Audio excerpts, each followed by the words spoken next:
BCB সভা শেষে গুরুত্বপূর্ণ কিছু সিদ্ধান্তের কথা জানানো হয়েছে। বড় হচ্ছে নির্বাচক প্যানেল। আসছে ডিসেম্বর জানুয়ারির মধ্যে হবে বিপিএল এর 12তম আসর। স্বচ্ছ বিডিং প্রক্রিয়া সম্পন্ন করেই নিবন্ধন নিতে হবে ফ্র্যাঞ্চাইজিদের। একটি দল নিবন্ধন পাবে 5 বছরের জন্য। বাংলাদেশ ভারত সিরিজ নিয়ে এখনো আলোচনা চলমান।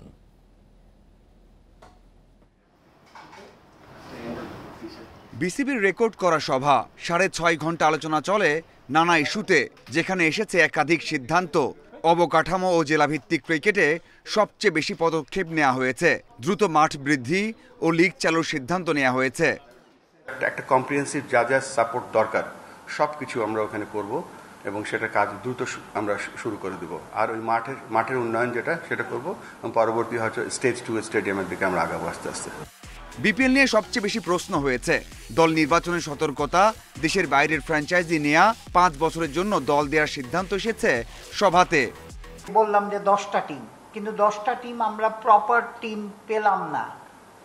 তখন আমরা হয়তো 7টা টিমে করব। যদি 7টা টিম পেলাম না, 7টার নাম্বার করলাম, কিন্তু 5টা টিম পেলাম, প্রপার 5টা টিমেই করব। আমরা আবার এই রাজশাহীর এক্সপিরিয়েন্স আমরা নিতে চাই না।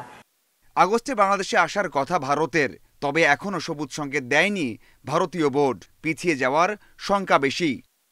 আমরা চাচ্ছি, যখন আমরা তো আমাদের উইন্ডো খালি রেখেছি, সো আমরা চেষ্টা করব ওই সময়টায় খেলার।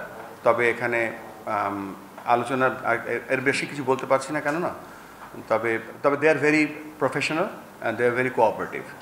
পূর্বাচল স্টেডিয়ামে ক্রিকেটের সব আধুনিক সুযোগ সুবিধা রাখতে চান বুলবুল। আম্পায়ারদের উন্নতিতে সাইমন টফেলকে 3 বছরের জন্য পরামর্শক হিসেবে আনতে যাচ্ছে বিসিবি।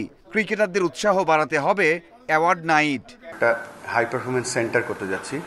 সেই সেন্টারটায় একটা কম্প্রিহেন্সিভ কম্পোজিট সিস্টেম থাকবে।